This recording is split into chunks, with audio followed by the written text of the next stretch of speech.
Hey everybody, we're back again covering traumatic brain injury. To those of you that recently subscribed and watched my videos, thank you so much. It really means a lot.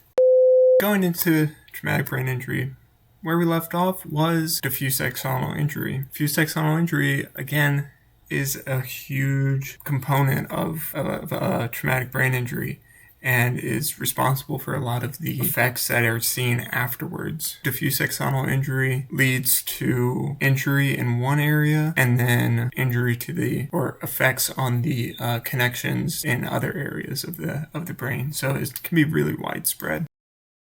Immediately following a traumatic brain injury, the highly regulated blood-brain barrier is broken down due to the mechanical insult as well as the resulting edema from TBI. It can lead to a robust inflammatory response. Again, those are going to be the activation of the glial cells that are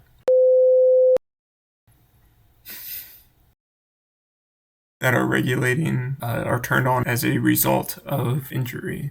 I think the glial cells responsible for gliosis, those are going to be activated. An overactive inflammatory response can lead to the devastating sequelae of a TBI. Secondary effects that are seen following an anti-inflammatory response can lead to more tissue damage, chronically activated microglia, and that can result in long-term cognitive and behavioral dysfunction and seizures. What happens after specifically concussion, but what can happen after a lot of brain injuries, is chronic fatigue. The signs and symptoms of that are enhanced sensitivity to effort and limited endurance for cognitive tasks and physical activities. So what exactly causes chronic fatigue?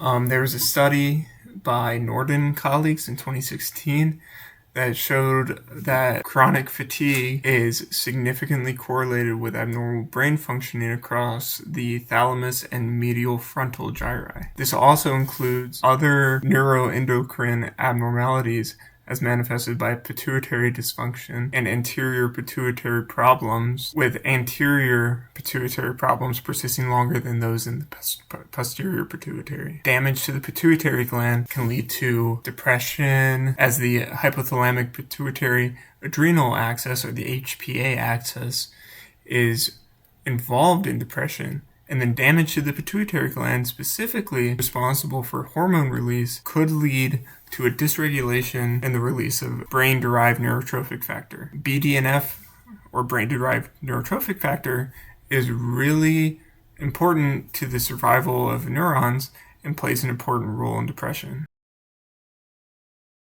Thanks for tuning into this video. The next video that will be posted after will go over the role of BDNF in depression.